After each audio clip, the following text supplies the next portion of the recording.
Bonjour à tous, merci de votre présence à ce webinaire concernant Acrobat Premium. On va démarrer le webinaire, on a pris un peu 5 minutes là pour laisser les derniers arrivants se connecter. Je me présente Alexis Torres, je suis chargé de relations commerciales chez Ingram Micro avec une grosse spécialisation sur les solutions Adobe, que ce soit la partie Acrobat ou Creative Cloud, et je serai le présentateur de ce webinaire. Et bon, on va démarrer. Hop.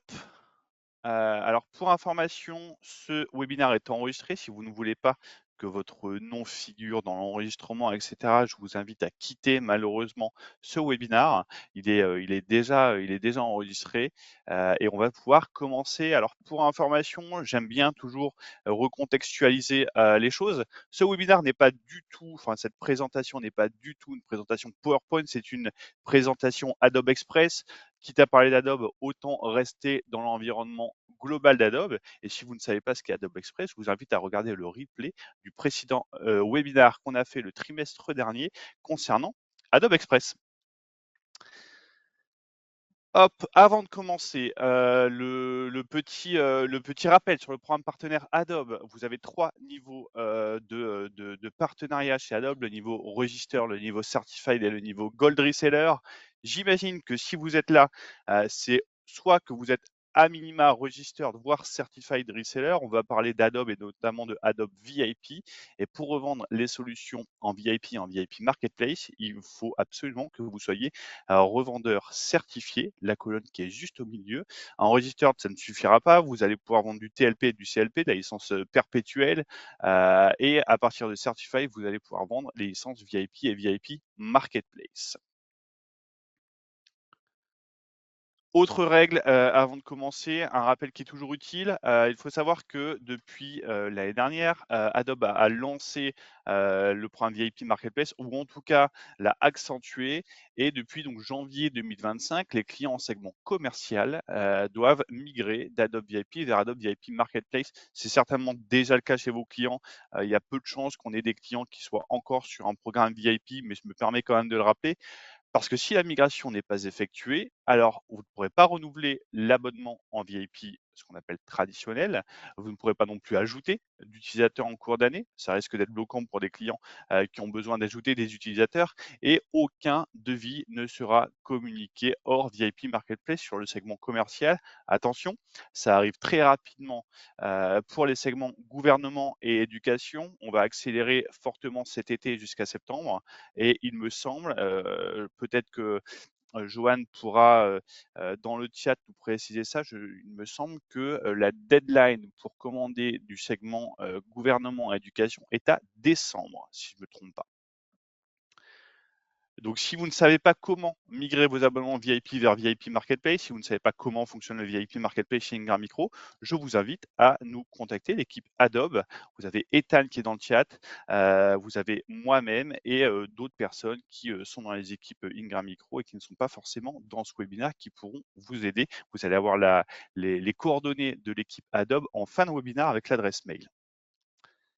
Maintenant, on rentre dans le vif du sujet. Adobe Acrobat et surtout Acrobat Premium. Donc, c'est une offre qui a été lancée récemment, qui a fait son apparition au tarif au mois de mai, il me semble, et qui va vous aider à décupler votre productivité, la vôtre, mais aussi celle de vos clients, grâce à Acrobat Premium.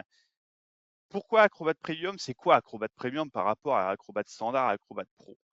La vraie différence, c'est ce bundle qu'on a avec la solution que vous connaissez certainement. On a aussi déjà fait un webinaire sur AI Assistant. Donc, c'est la solution AI Assistant qui est englobée dans Acrobat Premium, et donc qui est une solution qui va vous permettre tout simplement d'aller faire du résumé sur du PDF, d'aller analyser un PDF, de demander de la création de contenu autour d'un PDF, autour de documents. Je vais le répéter beaucoup dans ce webinaire, autour de vos documents et pas ailleurs. Ça, c'est très important. Il y a beaucoup de solutions d'intelligence artificielle aujourd'hui qui vous permettent de poser des questions, d'avoir des réponses, etc. Ça va chercher dans la masse d'informations qu'on a sur Internet, et autant vous dire que les informations qu'on a sur Internet, elles ne sont pas toujours vraies. Donc, hyper important. Premier avantage d'AI Assistant dans Acrobat Premium, c'est qu'on va se cantonner aux documents que vous demandez d'analyser, que vous demandez de résumer etc., etc. Ça va apporter quoi? Bah déjà, vous allez garder le contrôle des données. Il faut savoir que l'assistant IA, il va s'appuyer que sur le document que vous fournissez. Les données, elles ne servent pas du tout à entraîner les grands modèles de langage d'Adobe. Première chose. Alors, on le sait, il y a beaucoup de solutions d'IA aujourd'hui qui sont utilisées sur le marché à raison professionnelle, privée, etc. Et il y en a aussi énormément qui vont utiliser vos données pour entraîner les grands modèles de langage. Ce n'est pas le cas chez Adobe, soyez rassurés, c'est déjà ça de gagner. Ensuite, on va gagner du temps, parce qu'on ne va pas gagner on va dire qu'un assistant qui va vous permettre de faire les tâches au quotidien un peu plus rapidement. On va gagner beaucoup de temps. On va simplifier les documents. On va simplifier surtout le résumé de documents complexes. Je vais vous partager un peu plus tard un cas qu'on a eu chez Ingram Micro très récemment avec notre responsable RSE. Je vais vous en parler juste après. Vous allez voir en combien de temps on a pu résumer un document et surtout combien d'heures de travail et combien de personnes ont pu se focuser sur autre chose que juste de lire un document pour le résumer. Vous allez voir, c'est assez cool. Et on peut se lancer en quelques minutes. Oui, alors se lancer en quelques minutes, on peut se dire oui, bah, tout le monde peut se lancer en quelques minutes. On achète un logiciel, c'est pour le lancer en quelques minutes, on ne va pas attendre 6 mois avant de le lancer. Oui, mais la réalité, c'est que lorsqu'on parle d'intelligence artificielle, je ne vais pas citer les autres modèles d'intelligence artificielle. Pourquoi on parle des sécurités? Eh bien, tout simplement parce que vous en avez certaines qui vont venir chercher des informations, déjà soit sur Internet, mais aussi surtout potentiellement sur tout votre domaine d'entreprise. Ce qui veut dire que si, au préalable, vous n'avez pas mené les actions pour sécuriser les données, pour faire en sorte que cette IA, elle ne sorte pas la fiche de paie de votre directeur général qui n'a pas trop envie qu'on sache son salaire, par exemple, etc., vous n'allez pas pouvoir démarrer en quelques minutes sur d'autres modèles d'intelligence artificielle. Ici, avec Acrobat, avec AI Assistant qui est dans Acrobat Premium, vous allez pouvoir démarrer très rapidement. Vous installez la suite Acrobat. Une fois que votre administrateur vous aura affecté la licence AI Assistant, vous avez le petit bouton AI Assistant qui est collé sur votre fenêtre Acrobat. Vous le verrez juste après dans la démonstration et c'est terminé. Vous pouvez déjà commencer à utiliser et Adobe met aussi à disposition, vous le voyez juste ici, des idées de prompt et des cas d'usage pour l'assistant IA. Des cas d'usage, on en aura deux aujourd'hui. On en a un qui sera un peu plus théorique que l'autre et un qui sera clairement une démonstration live sur un cas ressources humaines. Alors, la puissance de l'assistant IA. C'est bien d'avoir un assistant. Maintenant, il faut savoir qu'est-ce que va apporter cet assistant. Première chose, classique, on va poser des questions à un document via des prompts. Le document, il peut être en PDF, mais ça peut aussi être un document en format Word, en format PowerPoint, du Google Docs, etc. Et donc, on va venir interroger ces PDF et tous les documents numérisés qu'on aura intégrés dans l'AI Assistant.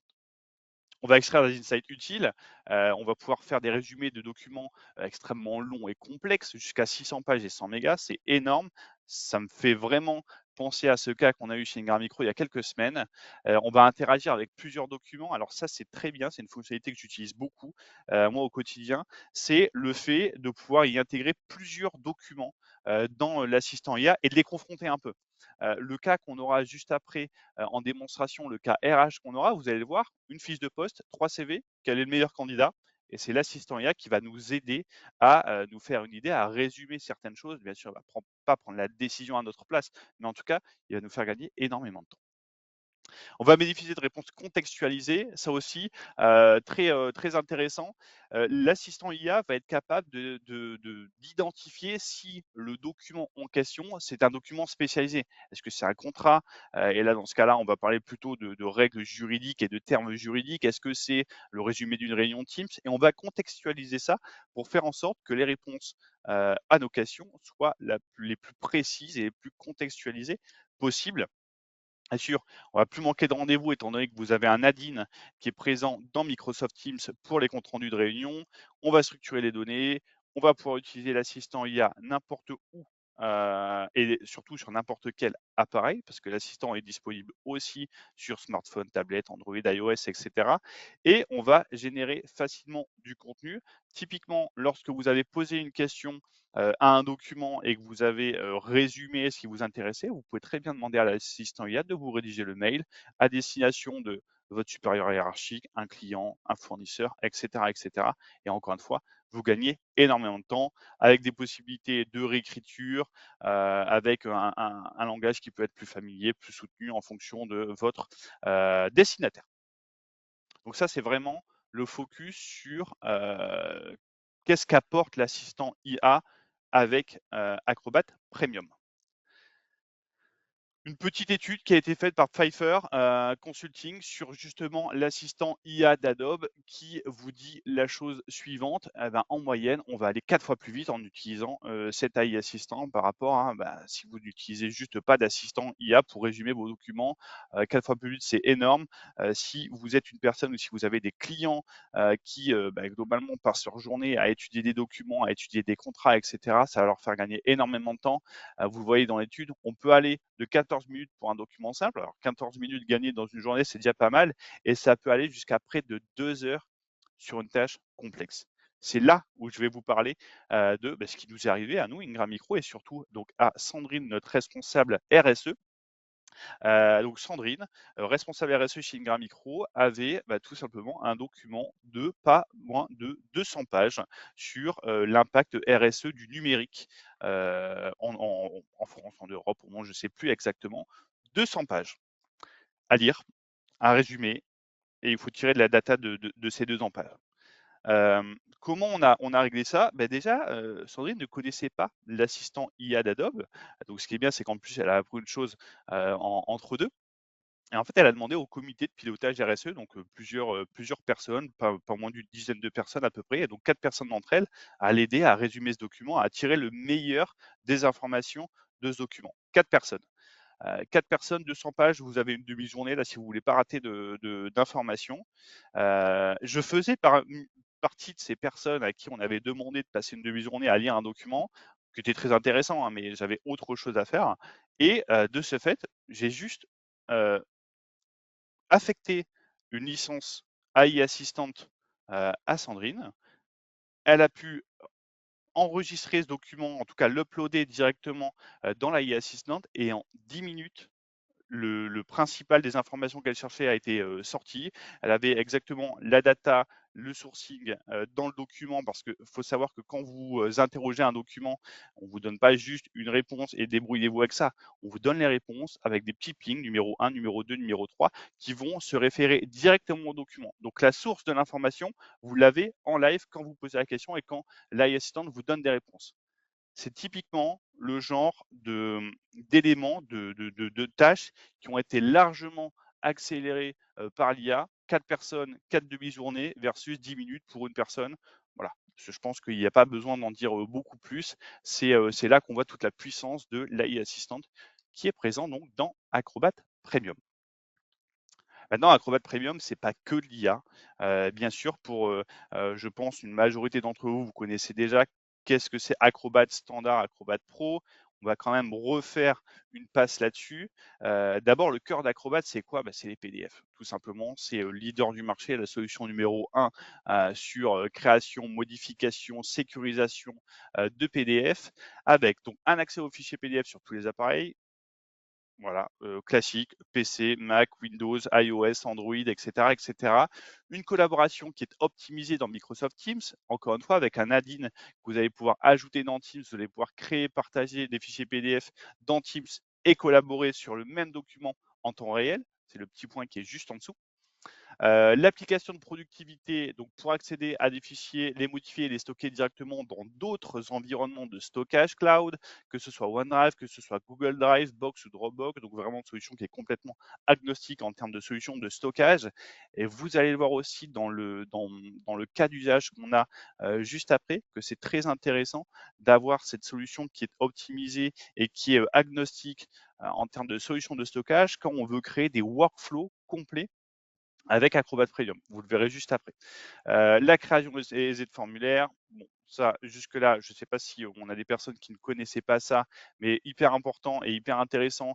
On va pouvoir vraiment numériser des documents et créer des formulaires là-dessus pour récolter de la data et notamment via Adobe Scan.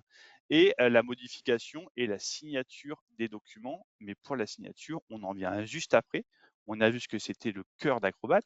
On va voir ce que c'est le plus d'Acrobat. Il faut savoir que depuis, alors si je ne me trompe pas, août 2023, Adobe a décidé d'intégrer la signature électronique directement dans les offres Acrobat Standard et Pro, et bien entendu repris dans Acrobat Premium, avec un nombre illimité de transactions. Ça, pour les personnes qui se sont déjà renseignées sur certaines solutions de signature électronique, on peut vite se rendre compte que c'est compliqué d'aller dimensionner un projet parce qu'on vous demande de prépayer un nombre de signatures à l'année et vous n'êtes pas certain de ce nombre de signatures. Donc potentiellement, vous prépayez quelque chose que vous allez utiliser à 50 ou 60%, pas terrible pour le client, on a juste l'impression d'avoir perdu de l'argent à la fin de l'année. Là, dans Acrobat Standard et Pro, et donc Premium, on va avoir un nombre de signatures qui sera illimité. Très bien. Donc, c'est uniquement les utilisateurs qui seront licenciés de la licence qui vont pouvoir signer, bien entendu. En tout cas, émettre des signatures. Les signer, tout le monde peut signer. Si je suis destinataire et que je n'ai pas d'Acrobat, pas de problème, je reçois une demande de signature, je le signe sur une web app et j'ai pas besoin d'avoir un abonnement Acrobat pour signer le document. On a la partie suivi et archivage, parce qu'on va archiver notamment les documents qui sont signés. On a la partie envoi de masse aussi. Là, typiquement, si vous travaillez avec des écoles, on sait que Adobe est très présent dans le segment éducation et qu'une école doit envoyer notamment les documents d'inscription ou les validations d'inscription pour 3000 élèves, pour 1000 élèves, pour 2000 élèves, pour 500 élèves. C'est très bien. On a l'envoi de masse, on a un contrat qui est classique. Tout ce qui change, c'est le nom, l'adresse potentiellement, enfin des champs qui sont modifiables et surtout remplissables par le signataire. Et on va pouvoir faire du coup un envoi de masse et gagner énormément de temps pour récolter des signatures sur plusieurs documents qui seront toujours les mêmes. Vous pouvez prendre le cas de conditions générales de vente, d'utilisation, etc. C'est la même chose. C'est un document qui ne change pas et qui sera envoyé à une masse de destinataires. Des formulaires web aussi. Donc, on va pouvoir créer des formulaires et récolter les informations de ce formulaire pour procéder à la signature des documents. Ça fait gagner énormément de temps. Les templates, si vous avez toujours le même document envoyé, mais cette fois-ci à un destinataire, puis un autre, puis un autre. Donc, ce n'est pas un envoi de masse, c'est le même document qu'on envoie, mais à d'autres destinataires à différents moments de l'année, de la journée, etc. Vous allez pouvoir créer des templates qui vont permettre de gagner du temps. Plutôt que de recréer un document de base et de à chaque fois venir apposer où est-ce que l'utilisateur doit signer, où est-ce qu'il doit paraffer, où est-ce qu'il doit mettre la date, où est-ce qu'il doit accepter, cocher une case, etc. On a le template qui est pré-créé et tout ce qu'on a à faire, c'est l'envoyer au signataire. Et enfin, aussi hyper important, le branding personnalisé. Bah oui, parce qu'on a bien envie que quand on envoie une demande de signature, ce soit notre logo et nos couleurs qui arrivent et pas uniquement le logo de la solution de signature électronique qu'on utilise. Donc, on a un branding qui est personnalisé. Ça permet vraiment d'améliorer l'expérience client et l'expérience de l'utilisateur. Parce que typiquement, vous n'avez pas de branding personnalisé, vous avez le signataire en face qui peut dire: je ne sais pas trop si c'est vrai, est-ce que c'est un spam, est-ce que c'est une tentative d'arnaque? Là, pour le coup, euh, avec le branding, ça permet voilà, de rassurer directement l'utilisateur en face qui doit signer un document qui, pour la plupart du temps, sera un document confidentiel ou assez important.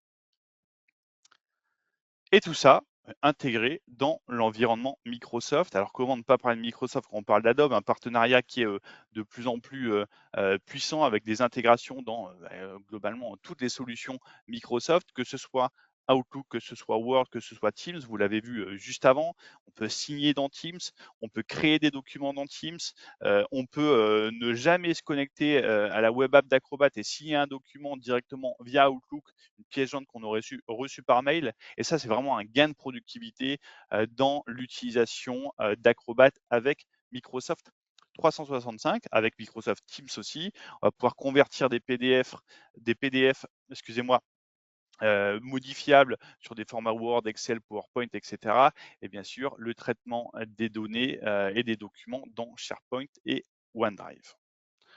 Donc ça vraiment, quand vous avez un client en face qui a un abonnement Microsoft 365, un Acrobat Premium, vous pouvez vous dire que vous allez décupler réellement la productivité de ce client et vous en remerciera. Maintenant, je vous ai dit en préambule que, en termes de sécurité, quand vous utilisez une solution d'intelligence artificielle, il faut faire attention à la sécurité. Alors, ce qui est bien, c'est qu'avec Adobe, c'est Adobe qui fait attention à la sécurité avant que nous-mêmes, on ait besoin de le faire. Ça, c'est la première chose. On va redire certaines choses hein, pour que ce soit vraiment bien ancré. Les données clients ne servent pas à entraîner les grands modèles de langage. Gros plus, les réponses renvoient aux documents sources, vous le verrez dans la démonstration. Les insights sont générés rapidement et directement dans Acrobat. Pareil, vous le verrez dans la démonstration. Et l'IA analyse uniquement les documents fournis par les utilisateurs et les utilisatrices. Encore une fois, ça, je vais le redire et je vais le redire jusqu'à la fin de ce webinaire.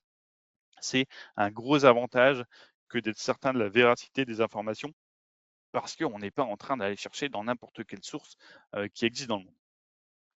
Vous avez un petit rappel sur la sécurité par Adobe et la sécurité des documents, donc avec la technologie Sandbox qui permet de protéger les systèmes contre des documents fiables et des codes malveillants. Donc ça fait en sorte que potentiellement, si vous avez une attaque, ça reste dans le document et que ça ne va pas sortir de ce document et se propager à tout l'écosystème client. La révision et le partage sécurisé des fichiers, une clé de cryptage toujours en AES de 156 bits, il me semble. Il me semble, oui. Microsoft Purview et la Bifur qui est très importante pour tout ce qui est données confidentielles. Et on va pouvoir aussi biffer les métadonnées. Très important en termes de sécurité. Et enfin, pour terminer sur cette partie un peu plus théorique, la gestion simplifiée. Alors ça, c'est vrai pour Acrobat Premium, ça peut aussi être vrai pour d'autres abonnements chez Adobe. L'achat et l'administration facilitée, VIP Marketplace, chez Ingram Micro, vous allez pouvoir commander ça directement sur Xvantage en quelques clics, en toute autonomie. Et si vous n'avez pas encore gagné cette autonomie, encore une fois, l'équipe Adobe est là pour vous aider. La gestion des licences simplifiées, où on va pouvoir attribuer et réattribuer des licences. C'est pas parce qu'on a un utilisateur qui a eu une licence à un moment qu'on va pas pouvoir l'attribuer à un autre utilisateur en cas de départ de cet utilisateur-là. La souplesse de déploiement avec la centralisation de déploiement et des applications et des mises à jour avec Acrobat Premium. C'est pas forcément le cas avec un Acrobat standard ou un Pro, en tout cas en version for Teams. Il faut plutôt partir sur une version Enterprise quand on veut notamment la partie SSO et notamment la partie déploiement centralisé, la virtualisation pour utiliser sur des serveurs et la protection tarifaire dans le cas où vous avez poussé un abonnement de 3 ans chez un client final. Ça, c'est très bien quand on veut être certain, on a un budget où on se dit, voilà, pour les 3 prochaines années, je vais utiliser la même solution. Autant protéger les prix. Vous le savez, il y a des contextes économiques qui peuvent faire que les prix augmentent en fonction de tel ou tel contexte, en fonction de telle ou telle période ou année. La protection tarifaire des contrats de 3 ans, ce qu'on appelle le 3 years commitment, est très importante pour certains clients et n'hésitez pas à l'utiliser. Ça vous permet à vous de réduire les prix et en plus de les réduire, de les protéger sur 3 ans au maximum. Maintenant, on va rentrer un peu plus dans le vif et dans le concret. J'ai voulu, sur cette slide-là, vous donner un exemple de workflow, donc pas juste une fonctionnalité isolée, des autres, vraiment un workflow sur un cas d'un document contractuel. On peut imaginer que c'est un contrat de travail, un contrat de vente et cetera et on va analyser, globalement comment quel va être le workflow de ce document en utilisant Acrobat Premium. La base de la base, c'est qu'on va créer le contrat. Ça, il n'y a pas le choix, on va créer le contrat. On peut créer le contrat sur Word, il n'y a aucun problème. Maintenant, ce contrat, on peut décider, pour pas qu'il soit modifié par n'importe qui, etc., de le transformer en PDF et donc de le sécuriser. De le partager avec d'autres personnes qui vont le modifier, etc., etc. Et donc vraiment le sécuriser avec un envoi, avec mot de passe, etc. Pour pas que n'importe qui puisse modifier le contrat. C'est bête d'envoyer un contrat qui peut être modifié avant la signature. Ce serait un peu dommage. Une fois que c'est fait, on va demander une signature électronique. On va envoyer ce contrat à notre client, à notre fournisseur, à notre prestataire de service, etc. Et donc, il va le signer électroniquement dans Acrobat, sans avoir forcément lui-même d'abonnement Acrobat. Il va pouvoir le signer. Il peut le signer dans Teams aussi, hein, sans aucun problème. Il peut le signer via un Outlook. Peu importe. Donc, on va signer le document. Une fois que ce document est signé, on va avoir une nécessité de stockage du contrat. Alors, la première chose, c'est que dans tous les cas, ce contrat sera archivé au sein même d'Acrobat. Donc, on ne va pas avoir de mal à le retrouver. Par contre, on peut très bien décider que bah, j'ai une architecture SharePoint ou j'ai une architecture Dropbox sur lesquelles je veux retrouver très facilement l'intégralité des contrats signés. Alors, je vais le sortir, enfin, pas le sortir, mais en tout cas, on va l'enregistrer, on va le sauvegarder, l'uploader dans un autre système que l'archivage Adobe. On va prendre l'exemple d'un SharePoint, on a une bibliothèque SharePoint où on a globalement un dossier contrat signé. On va le stocker là. Maintenant, le contrat, il peut rester là 1 an, il peut rester là 2 ans, il peut rester là 5 ans, il peut rester là 10 ans. Euh, bah, potentiellement, la personne qui à la base a créé le contrat ou l'a fait signer est partie d'entreprise. Ou alors il ne se rappelle plus vraiment. Si au bout de 10 ans, vous vous rappelez exactement de tous les contrats que vous avez signés, en tout cas créés, je vous en félicite. Moi, j'en suis complètement incapable. Et potentiellement, on a un litige avec le client qui a signé le contrat et on ne se rappelle plus vraiment c'était quoi les droits pour dénoncer les contrats. On a un renouvellement automatique, on n'a pas de renouvellement automatique, c'était quoi le prix? On s'en rappelle plus. Plutôt que d'aller chercher le contrat et de le lire et potentiellement le contrat il fait 30 pages et je perds encore une fois une demi-journée, en plus avec le stress de potentiellement je vais peut-être avoir un procès là parce que je me rappelle plus ce qu'est le contrat et j'ai peut-être pas le droit de faire ce que j'ai fait. Eh ben, on va tout simplement venir analyser le contrat, on va le sortir en PDF, on va l'ajouter dans AI Assistant et on va poser des questions à AI Assistant. Et là, ça va permettre tout simplement d'aller beaucoup plus vite dans la résolution du problème. Et toutes ces data qu'on a oubliées ou tout simplement on n'était pas la personne à la base qui avait créé le contrat, elle est partie de la société et c'est besoin d'aller très très vite, très rapidement pour fournir des preuves, etc. à mon client, à un avocat, etc. On va le faire tourner dans la moulinette AI Assistant et là, il va le faire à notre place. 30 pages, ça va prendre 30 secondes. On va lui poser des questions, on va rédiger un compte rendu, potentiellement un mail à destination de la personne qui vous a demandé des comptes du client en disant Monsieur le client, je vous ressors le contrat. Regardez, dans le contrat, il est stipulé que vous n'avez pas le droit de vous désabonner au bout d'autant de temps. La reconduction est tacite. Voilà, vous ne vouliez pas renouveler, la reconduction a été tacite, c'était stipulé dans le contrat. Voilà, globalement, un exemple de workflow un peu juridique, un contrat, document contractuel qui arrive globalement à toutes les entreprises et pas forcément qu'à des entreprises. Et ça arrive pas une fois dans l'année ou une fois tous les 10 ans, ça arrive systématiquement, surtout quand vous êtes dans un domaine juridique où vous avez un poste voilà, juridique, comptabilité, relations clients, etc. Mais ça peut vraiment vous permettre de gagner énormément de temps et donc d'être beaucoup plus productif dans vos autres tâches au quotidien. Alors s'il y a des questions, j'ai oublié de le préciser, j'ai pas fait correctement mon boulot, les micros sont désactivés et vous pouvez poser vos questions directement dans le chat. Alors me concernant, je vais pas les voir tout de suite, mais n'hésitez pas à poser vos questions si vous en avez. On a Joanne et Ethan qui peuvent vous répondre directement dans le chat. Et on va continuer. Alors, le comparatif, on va pas le regarder ligne par ligne. Je vous montre un peu. Il y a quand même beaucoup de lignes. La présentation vous sera envoyée. J'ai voulu le mettre justement comme ça. On envoie la présentation avec le comparatif d'Acrobat Premium versus Pro et Standard. Ce qu'on peut voir surtout, c'est, vous voyez les premières lignes, c'est toutes les lignes qui correspondent à la transformation des documents en action avec l'AI Assistant Acrobat. C'est vraiment ça qui va faire la différence entre un Acrobat Premium, un Acrobat Pro et un Acrobat Standard.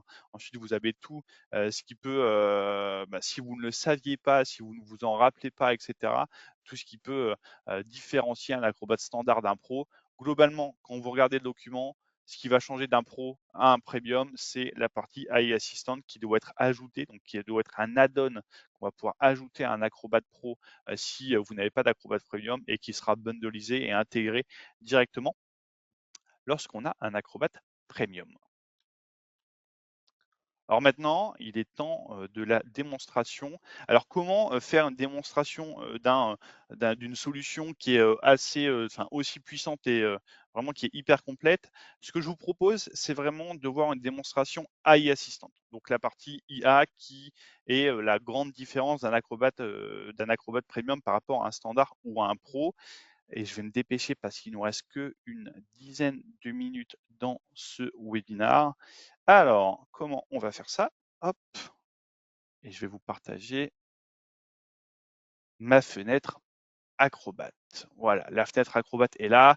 Me concernant, donc j'ai un Acrobat avec l'AI Assistant.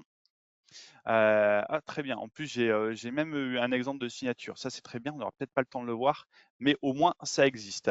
Donc, j'ouvre mon Acrobat. J'ai plusieurs documents. Dans mon Acrobat, là, le cas qu'on va utiliser, c'est le cas d'une fusion de documents. Donc, on a 4 documents qu'on va intégrer. Alors, il est déjà là, c'est une collection. Je l'ai déjà créé avant ce webinaire pour gagner un peu de temps. Et là-dedans, vous voyez les 4 fichiers. Vous avez, hop, il ne veut pas me le montrer. Non, il ne veut pas me le montrer. Vous avez 3 CV et une fiche de poste. On va prendre la collection. Allez, hop. Ouais, je vais peut-être même carrément vous montrer comment on va justement créer cette collection. Ce sera peut-être un peu plus parlant. J'ai juste besoin, hop, là,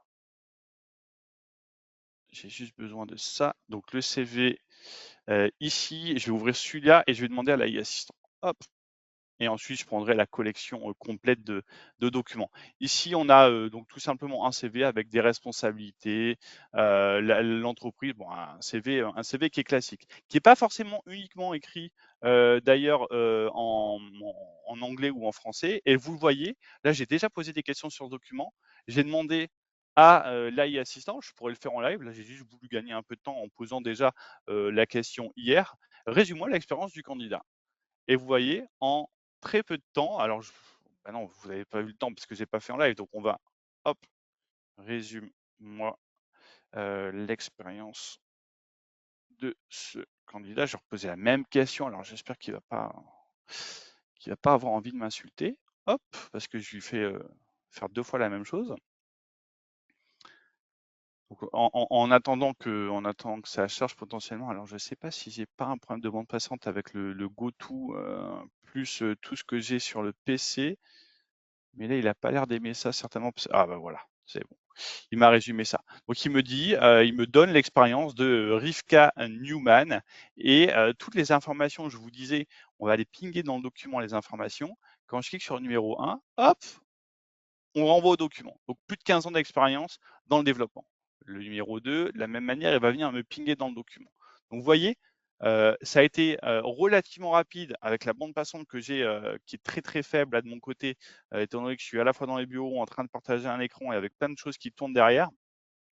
Il a quand même été très rapide à me trouver les informations et il est venu me pinguer ça directement dans le document. Ça me permet d'être certain que les informations, en tout cas de pouvoir les vérifier. Encore une fois, hein, l'IA n'est pas à 100%, enfin comment dire, on ne dit pas la vérité à 100%, c'est le cas de toutes les IA. On ne va pas dire que c'est 100% de réussite, même si on s'en rapproche très largement. Et on va venir pinguer du coup dans le document les informations relatives à ma question. Là, je pourrais très bien lui demander de résume-moi cela dans un mail à destination de la directrice RH, je ne veux pas dire ressources humaines, il va comprendre RH. Et là, de la même manière, il va me taper un mail avec l'objet candidature, bonjour, nom de la directrice RH, avec le résumé de mon document. Donc là, ça m'a fait gagner énormément de temps. Même si j'étais pas en démonstration, je pense que d'analyser un CV, prendre les informations, etc., ça aurait pris plus que les exactement 2 minutes 30 que ça nous a pris avec l'AI Assistant. Donc ça, c'est la première chose, c'est un document assez simple, un CV, on veut le résumer. Maintenant, ce qui est intéressant, c'est de voir des collections de documents. Hop, alors je veux bien qu'il l'ouvre, s'il veut bien m'ouvrir. Voilà, parfait. Donc là, j'ai une collection de documents, j'ai à la fois une fiche de poste, j'ai à la fois 3 CV, etc. Et de la même manière, pour gagner du temps, j'ai déjà posé les questions, mais, et d'ailleurs, j'avais même fait une faute d'orthographe. Quelles sont les compétences recherchées pour le poste? Et là, on me dit que les compétences recherchées sont les suivantes: technologie Java, technologie cloud, architecture logicielle, etc. Ça vient directement sur le poste d'ingénieur logiciel senior, donc ce document-là. Première chose, vous voyez, on n'a pas de ping sur le document. Pourquoi? C'est une chose qui est en amélioration parce que vous avez des documents avec des langues qui sont différentes. Et lorsque vous avez des langues différentes, il peut y arriver que le document ne soit pas pingé directement. C'est la seule raison La seule situation dans laquelle vous n'aurez pas de ping sur le document, c'est vous poser une question en français sur un document qui est en français, en anglais, en espagnol, etc. Là, ça peut poser quelques problèmes. Voilà, c'est la seule explication. Je voulais, comme on dit, débunker tout de suite le fait qu'on n'ait pas de ping sur le document. Donc on va résumer quelles sont les compétences et après je vais tout simplement lui demander quel est le meilleur candidat pour ce poste. Et là on me dit que le meilleur candidat c'est, je vais pas le prononcer, vous m'excuserez, c'est ce candidat avec les compétences, encore une fois, qu'on va retrouver dans son CV, du cloud computing, de l'architecture logicielle, de la base de données. On a plus de 10 ans d'expérience dans le développement de produits de services logiciels. Voilà, globalement, l'AI assistant vient de faire en 10 secondes ce que potentiellement une responsable RH ou un recruteur aura fait en plusieurs minutes, voire plusieurs heures. Voilà, ça c'est le cas très simple on va combiner des documents, on va interroger l'intégralité des documents. De la même manière, je peux très bien lui demander, comme j'ai fait juste avant, de me créer un mail avec le résumé de tout ça, en informant la responsable ressources humaines que le meilleur candidat pour ce poste, c'est à Schumann. J'ai quand même risqué de le dire, hein. Et donc du coup gagner énormément de temps dans l'utilisation d'AI Assistant. Et je pense que c'était tout pour cette présentation. Je vais revenir rapidement hop, sur la présentation. Bien sûr, c'était pas tout, parce qu'on vous communique tout de même l'adresse mail adopfrance@ingrainmicro.com si vous avez des questions, si vous avez des projets, si vous voulez aller un peu plus loin dans les solutions Adobe, si vous voulez de l'aide globalement pour comprendre des solutions, récemment hier, pas plus tard qu'hier, j'ai aidé un partenaire notamment à l'administration de licence. On est là pour vous aider. N'hésitez pas à utiliser cette adresse mail, à nous contacter par téléphone. Et je vais laisser une ou deux petites minutes au cas où on aurait des questions pour les lire et y répondre si ce n'est pas déjà fait. Et on pourra se dire à bientôt. Hop, je vais regarder si on a des questions. Pas de questions. Alors j'espère qu'il n'y a pas de questions parce que c'était très clair.